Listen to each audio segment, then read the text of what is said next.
Hello, and welcome to the Success Showcase, the podcast that helps you find the best in your business, career, and life. I'm your host, Eric Lopkin from the Modern Observer Group, and with me, as always, is Chip Janiszewski from the Happiness and Success GPS. Chip, how you doing this week? I'm doing great, Eric. How are you? I am fantastic. We've got so much going on today, and I want to bring in our special guest. It's not often we get a TV star on our show, but our guest today, Daniel Erbe, has just sung the national anthem. Not an easy song to sing. Sung the national anthem at the Republican National Convention.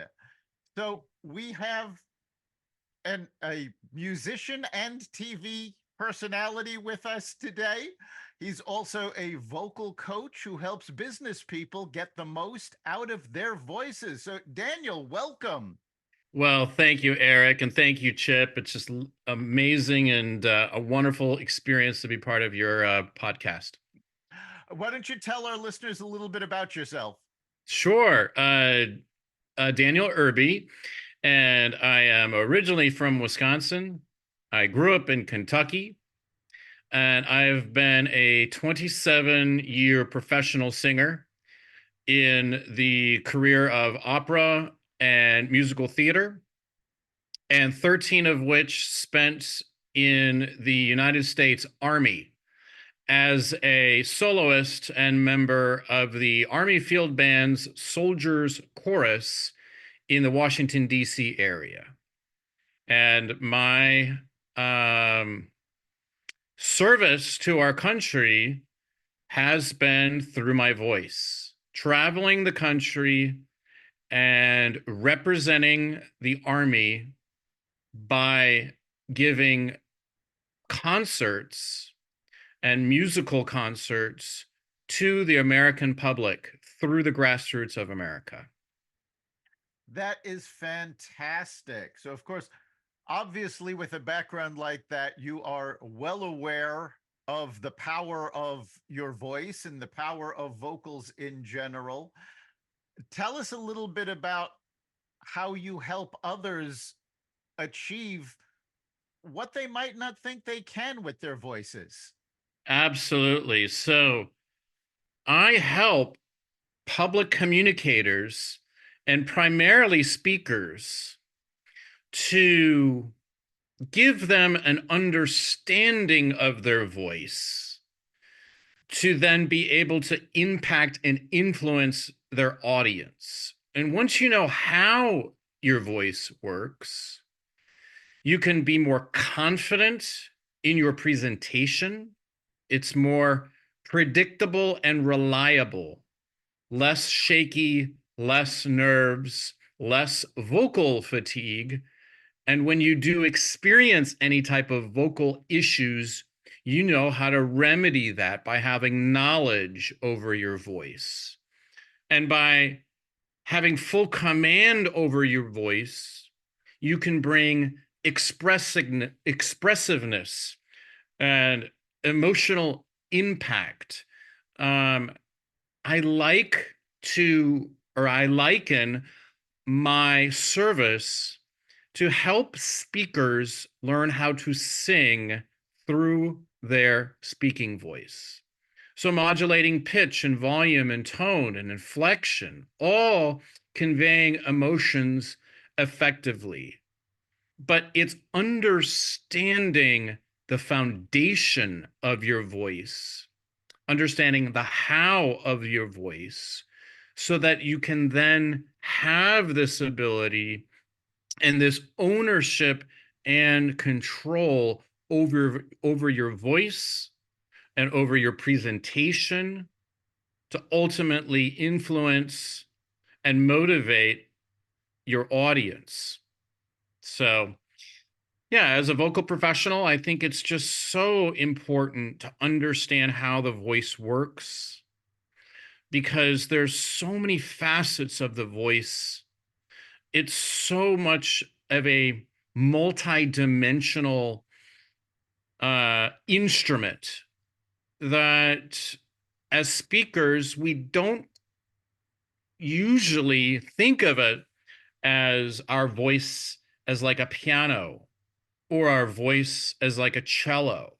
As singers, my community, my professional life, I understand that. But my aim and how I help speakers is to understand that their voice is an instrument. And the only way that they're going to be able to have full command over their voice to influence and motivate their audience is to then understand how to play your speaking voice. And that really is so important. As you said, most people that speak, whether it's in a boardroom to an audience, in the general conversation, they don't generally think of their voice as an instrument as singers do. So, what kind of concepts do public speakers need to really learn from singers? Well, they definitely need to understand techniques to build muscle memory, allowing you to perform to speak with great ease, and to understand that it comes from a body, breath, and mindset alignment. So you need to understand the how of your voice when it comes to your diaphragmatic muscles, when it comes to exhaling, your exhalation muscles, and how the voice works so that you can have full ownership by using your full technical aspects to then be able to understand that there's so many different ways to motivate and influence your audience, and the speaking voice is so important to really understand the how so that you can mitigate any issues that you may have when publicly communicating. Yeah, I mean, we were talking a little bit beforehand, and obviously I have a musical background and I've probably heard a lot of this, but what's impressed me even so far in this podcast is that your voice basically has to be trained just like any other part of your body. And you are practicing what you're teaching because you're talking a whole lot slower than I am right now. And it's so important. And one of my problems is getting excited and going John Madden on people and getting all excited and so on and so forth. So, I mean, it definitely takes practice. But obviously, as far as being able to project and so on and so forth, I mean, you talked about working from the bottom up. I mean, it comes from your diaphragm. Breathing is very, very important. And that's going to help you not only with your speaking, but with your stress levels and a whole lot of other things too. So, talk about the importance of breathing and exactly how a singer all of a sudden can go from a normal voice to really projecting and being really fluid just by starting there. Yeah, Chip, that brings up so many great points. I love how you're talking about mindset as well, because I dive very deep in my in how I help my clients through my own experiences of mitigating nerves through your breath and through your mind alignment. And then having that confidence in your presentation that you can, like I did a month and a half ago, get up in front of 25,000 people in person and a worldwide audience of millions, and to know that I have this confidence in my how of the voice and my mind. And so you bring up a great point with the breath. The breathing and understanding how to be able to settle your body and settle your mind through the breath, but not necessarily just about your inhalation. It's about your exhalation. And that is how singers control how their voice, you mentioned, projects, how the voice works. It's understanding your diaphragmatic muscles, your exhalation muscles as the engine to your voice. And so just like an engine of an automobile or a boat, and it has to keep on running, that is the same engine that is for your speaking voice, your singing voice, knowing how to use that breath in a way that's efficient by using the precise amount of chord approximation and a precise amount of breath exhalation, and then now understanding that your entire body acts as a resonator. That is how you can get basically less is more, less effort, more volume, more control, more understanding, and ultimately unlimited choices and possibilities. Yes, that's so important. And you touched on something, I'd like to go into a little deeper. When most people think about their speaking voice, they think about their vocal cords, maybe their lungs. But, world-class athletes know how important it is, no matter what you're competing in, to exercise your core, because that's where so much comes from. Can you talk a little bit about what somebody needs to do to really focus on building up their core for their voice? That's such a great point, Eric. I noticed this and I was listening to some speakers the other day, and I was just thinking, why are these communicators not using their body when communicating? I was at church actually, and I was listening to the pastor speak and speaking right on the chords. Now, understanding that there is a microphone to project, and I understand all that. But as a professional singer, knowing that your vocal folds are a muscle and they're super tiny and they need to heal and they need to be cultivated in a healthy way.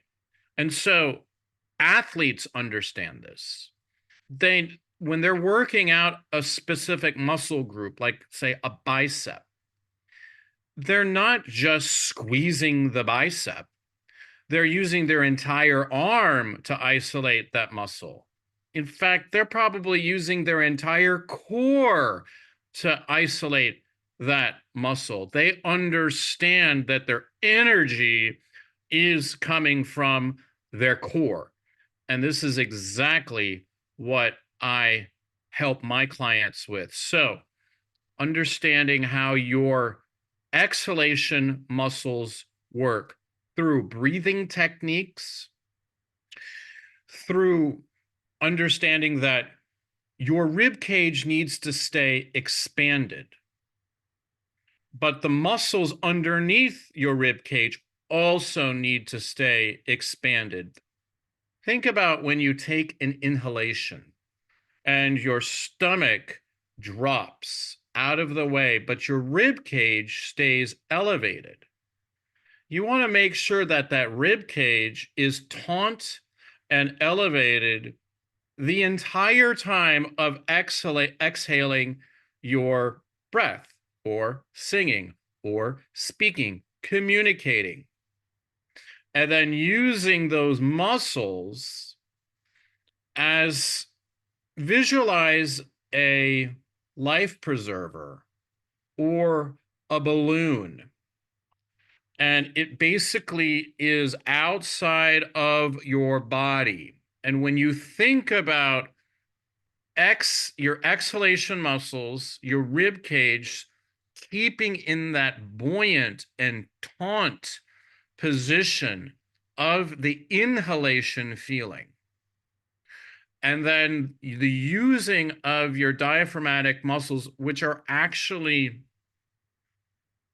so many muscle groups, but the ones that I like to talk about are your intercostal muscles, which they are an inner intercostal and extra intercostal. And they're basically underneath your navel.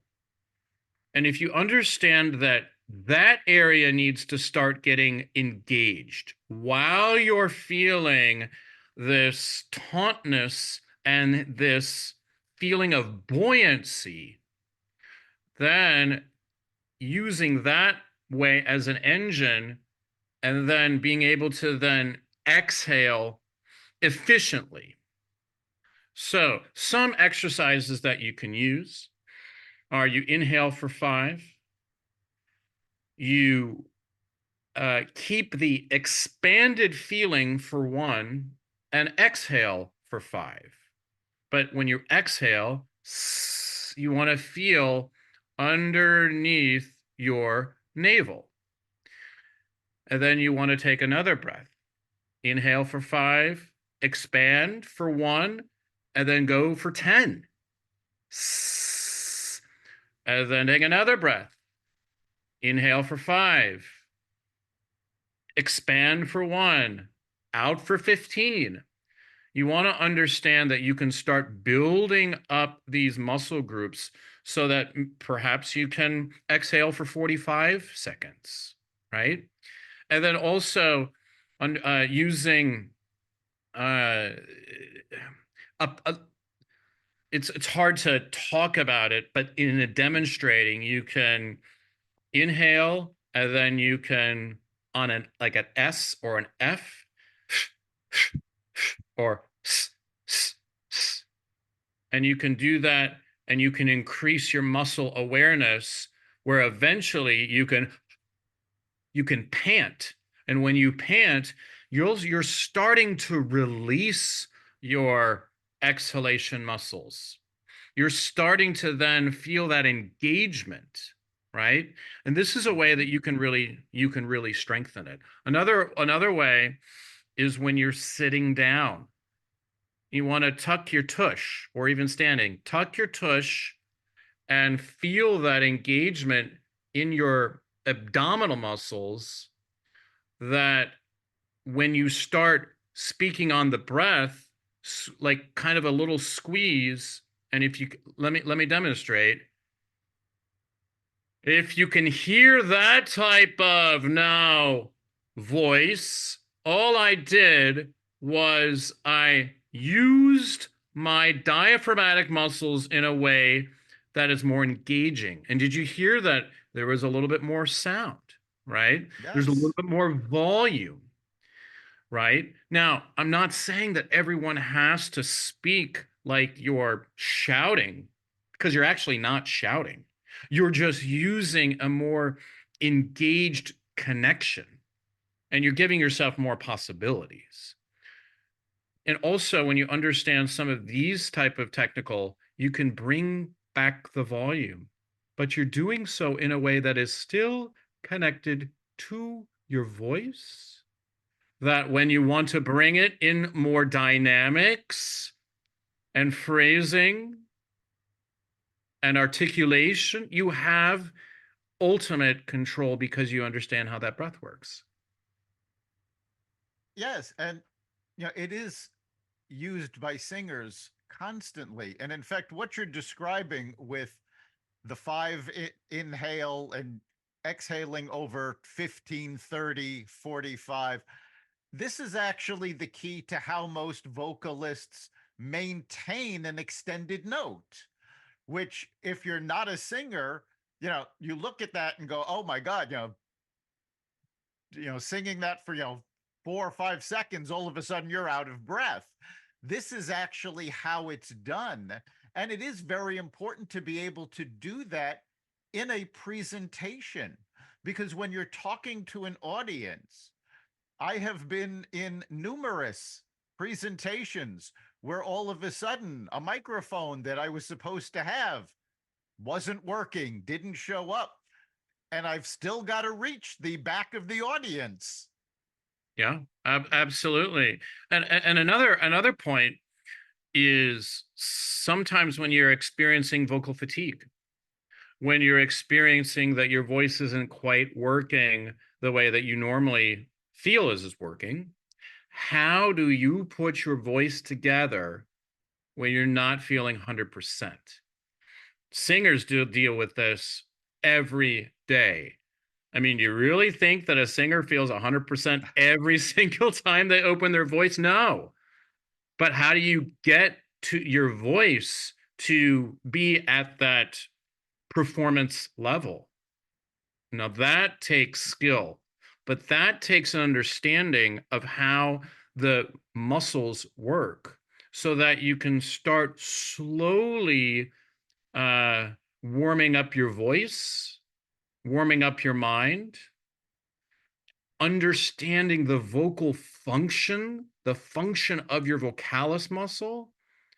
These are so important. So, one of the exercises that have really, really helped me in my career, and I actually was just introduced about 5 or 6 years ago when I was experiencing vocal fatigue in my career and in my voice, and I started really questioning my abilities, is using your voice and your vocalis muscle, but using it in a way that you're only just accessing the edges of your chords, and you do it in a very, very soft way where you can almost feel like your heartbeat is coming through your vocal folds.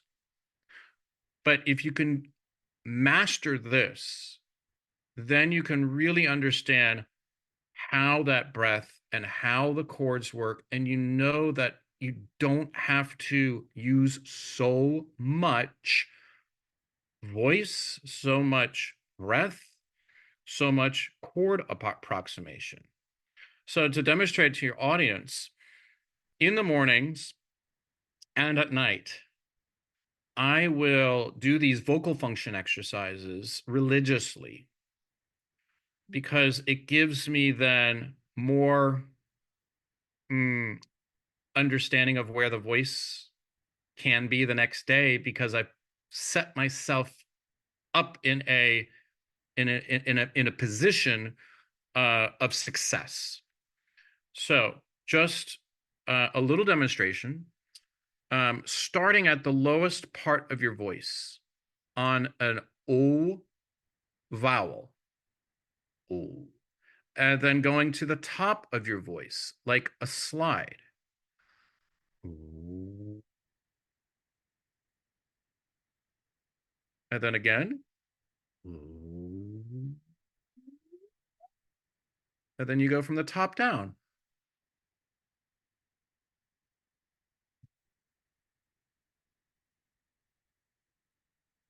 I Okay. did this this morning. Unfortunately, the mic isn't picking up all of that exercise, so I don't Let know me. how much of it our audience is going to get a hold of. But Okay. what I just disabled the original sound for musicians, but I can move on. But it's really important to be able to understand the how. That's where I'm getting at.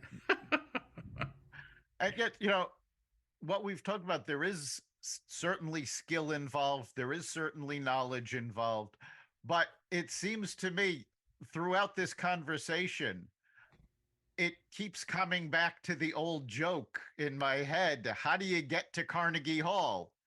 Practice. Yeah, well, it's not just practice, but it's living, knowing, and owning your voice. Because you can be really great at what you do, but if you can't do this on a consistent basis, day in and day out, you might get to Carnegie Hall, but you're not going to get invited back if you don't perform well. And that's the struggle with singers and even public speakers, Well, right? that's the thing. I mean, singers understand they have to rehearse, they have to practice.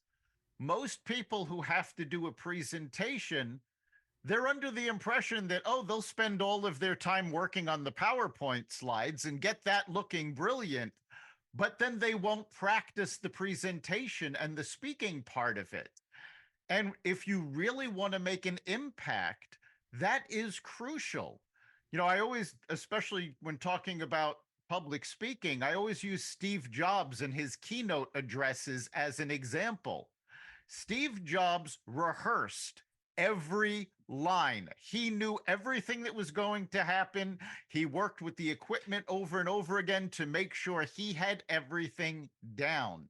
And when you're giving a speech, whether it's a small presentation in a conference room or a large presentation in front of a large audience, you need to rehearse that.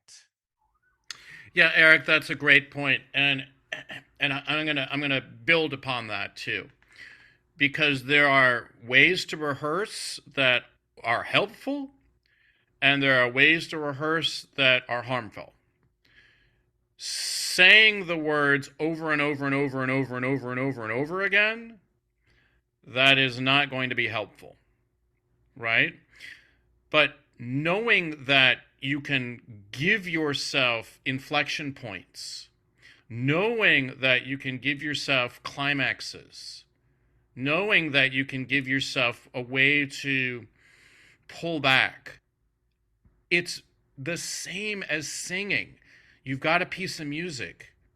You know that where the dynamics are. You know where the inflection points are. You know if you articulate in a different way that you're going to move an audience in a different way. It is the same thing for your speech. And understanding then your speech should be like a piece of music. My goodness, how much ownership now does that give to your presentation? Where then now you've got the speech in your body and you know where you're going, where you're pulling back, where you're giving more for impactful ways. And then you can start working on your actual delivery of if you're in person, especially, where are you standing? What is the gesture going to be like in this particular moment? Are you going to move one step, deliver a line, and then look at your audience to see what their reaction is? Everything is rehearsed.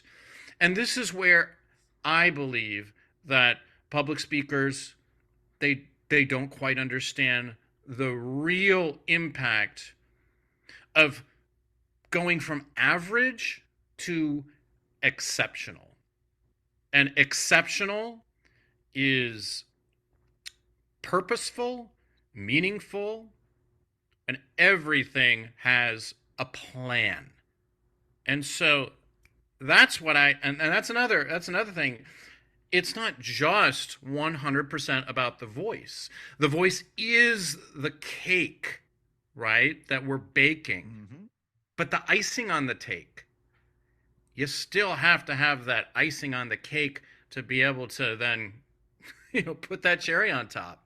And that is what that delivery is. But when you understand that voice and that you have so many choices like a singer does, oh my goodness, then the presentation becomes so fun, because then you bring your acting and then you bring your influencing, and it's the how of your delivering, and then you can pivot when you need to pivot.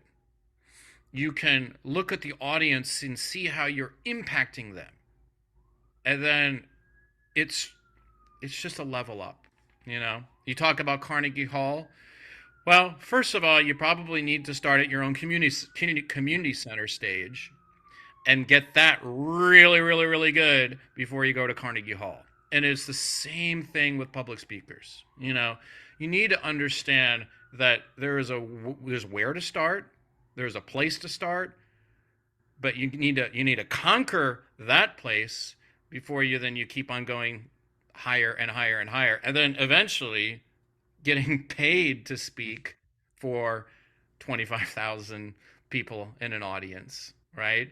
Because you just have got those skills so just cultivated so much, just like an Olympic athlete does, right? They've been doing this their entire life, but there is a process to everything.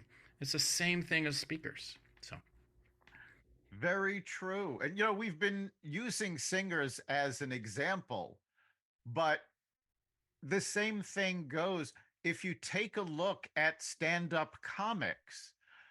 When a stand-up comic delivers the joke, the punchline hits, the audience laughs. And then you have somebody else repeating the joke, a day or two later, and nobody laughs and there's no reaction because it's more than just the content. It's Mm, how it's delivered. absolutely. And this is what separates me from, I would say, most public speaking coaches out there. Most public speaking coaches will focus primarily on the message, how to structure your speech, and then how to deliver it. But they will not focus on the voice. They might tell you that you need to have melody, you need to have inflection, you need to have articulation, but they won't really show you the basics and the foundation of that, right?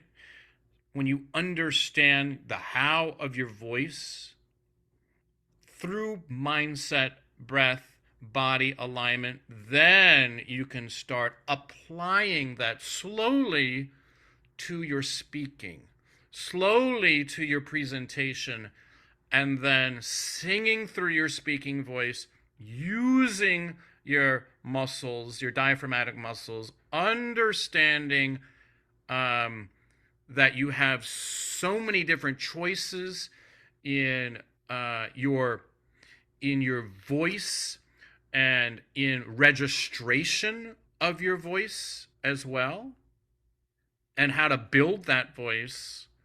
Man, it becomes so much more fun than when it comes to the delivery. Absolutely.